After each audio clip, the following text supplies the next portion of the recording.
नमस्कार, मैं जितेंद्र चतुर्वेदी। पहले तो उन लोगों का आभार जो लगातार मतांतर का सहयोग कर रहे हैं।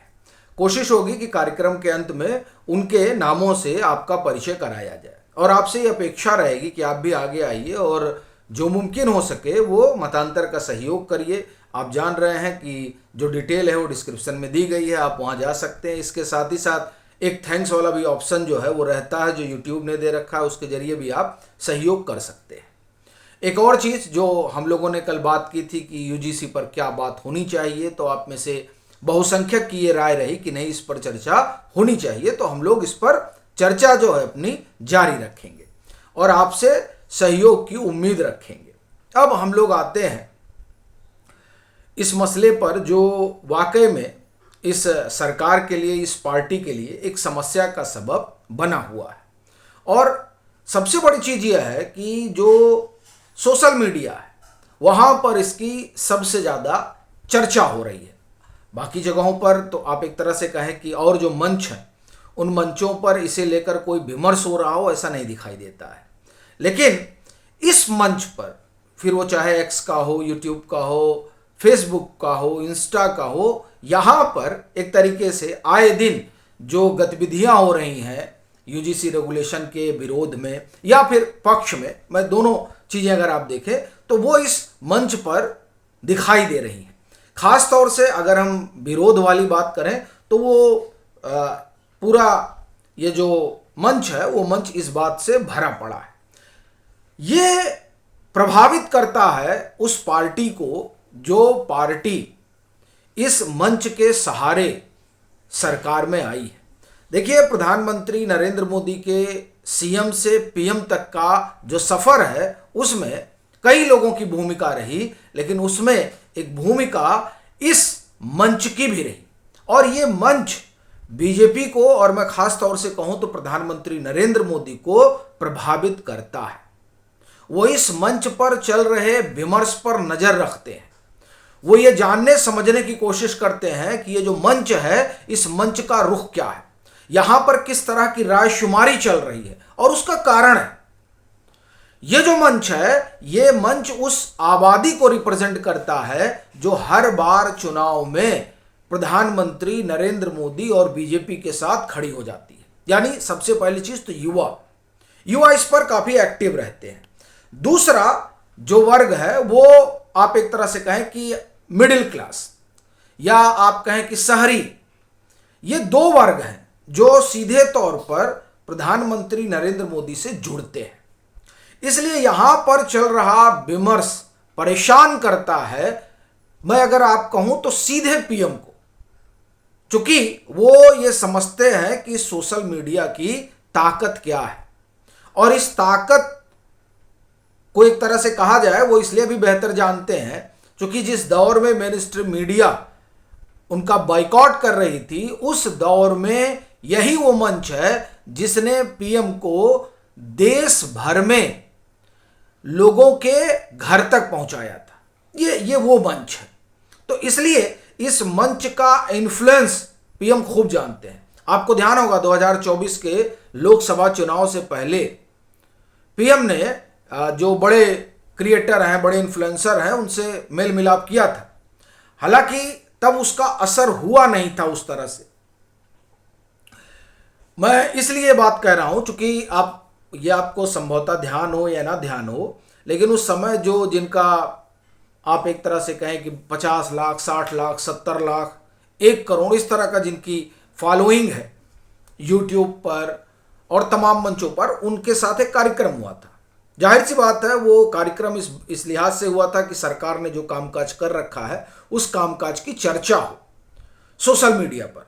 क्योंकि सोशल मीडिया जब से आप एक तरह से कहें कि इंटरनेट फ्री वाला मसला हो गया है तब से, और ये स्मार्टफोन आ गया, उसके बाद से आप देखें तो अभी सोशल मीडिया की रीच जो है वो उन युवाओं तक भी है जो युवा गांव में रहते हैं।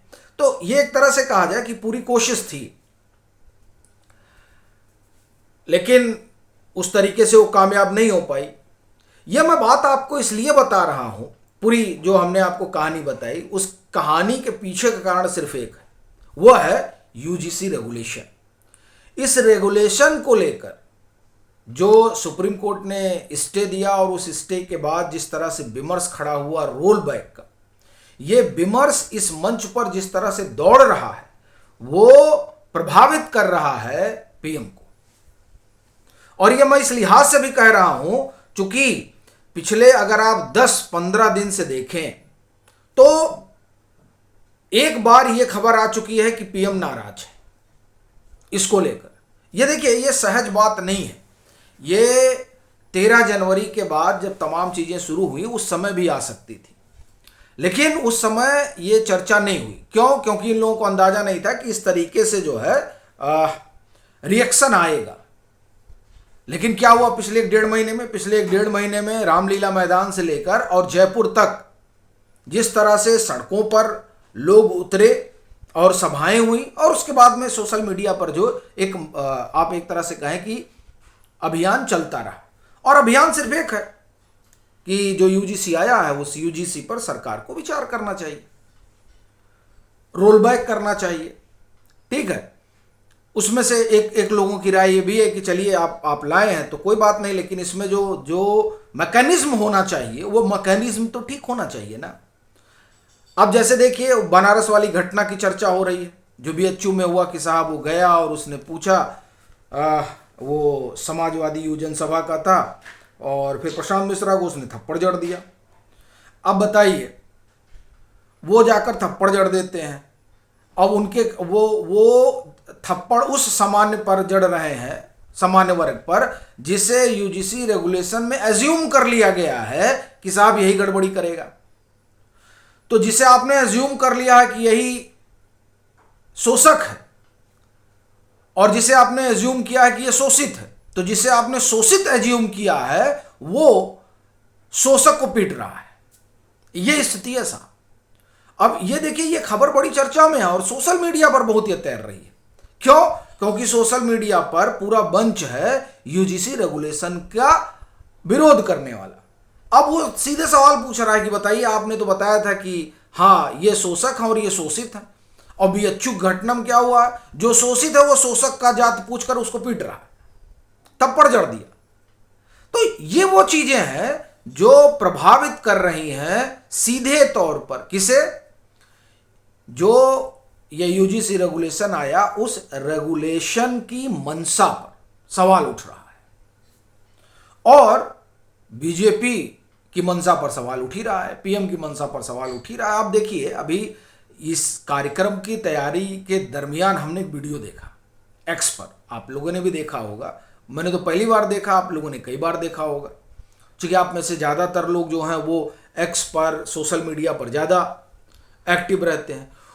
उसमें वो व्यक्ति एक तरह से कहा जाए कि वो पीएम चालीसा पढ़ रहा था, यानी उन्होंने यहां तक कह दिया कि सृष्टि ही प्रधानमंत्री नरेंद्र मोदी ने बनाई है, लेकिन मैं नाराज हूं। क्यों?